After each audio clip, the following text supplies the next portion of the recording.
lagi dengan Usrini. Kali ini kita akan belajar IPS tema 5. Tentang apa?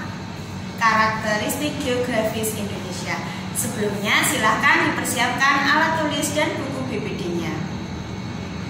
Untuk mengawali kegiatan pada pagi hari ini, marilah kita awali dengan membaca basmalah bersama-sama. Bismillahirrahmanirrahim. Nah, masuk pada materi tentang karakteristik geografis Indonesia. Yang pertama kita pelajari yaitu tentang letak geografis dan letak astronomis Indonesia. Masih ingat kan apa itu letak geografis dan letak astronomis itu? Nah, ini dia. Letak geografis itu adalah letak suatu wilayah atau letak suatu negara itu dilihat dari posisinya. Sedangkan letak astronomis itu apa? Letak suatu wilayah dilihat dari garis lintang dan garis bujur pada peta. Letak geografis Indonesia itu diapit oleh 2 benua dan 2 samudra.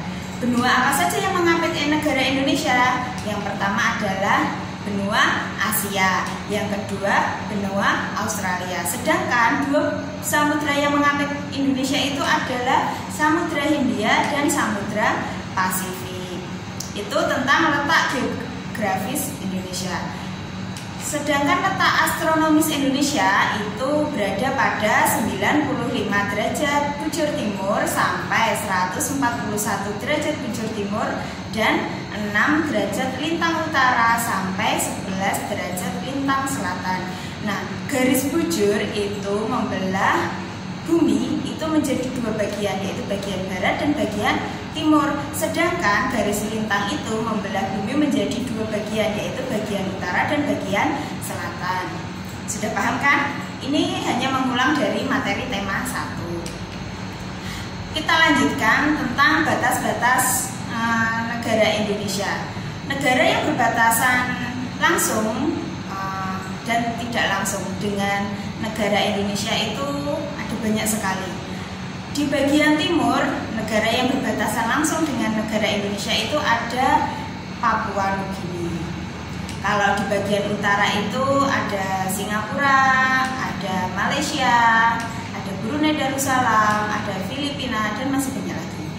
Kemudian di bagian utara itu, di bagian selatan itu ada Timor Leste. Nah, itu ya batas-batas negara yang berbatasan dengan negara Indonesia. Selanjutnya kita akan mempelajari tentang komponen-komponen pada peta. Ada apa saja? Yang pertama itu ada judul peta ya.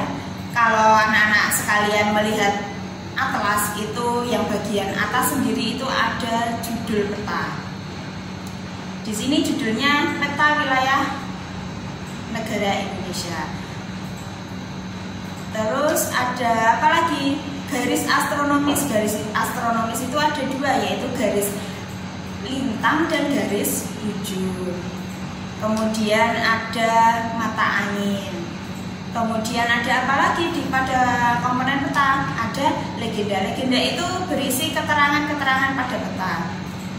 Ada lagi skala, tapi di peta ini tidak ada ya contohnya skala. Kalau anak-anak melihat atlas itu pasti ada yang namanya skala 1 dibanding 200.000 misalkan itu. Itu ya tentang komponen-komponen pada peta. Selanjutnya bentuk negara. Nama negara Indonesia itu disebut dengan negara maritim. Kenapa Indonesia disebut negara maritim? Karena negara Indonesia itu memiliki luas lautan lebih besar dibandingkan dengan luas daratan. Sedangkan negara agraris, nah selain negara maritim, Indonesia itu juga disebut dengan negara agraris. Kenapa kok bisa disebut dengan negara agraris? Karena sebagian besar penduduknya bekerja sebagai petani atau mengolah lahan.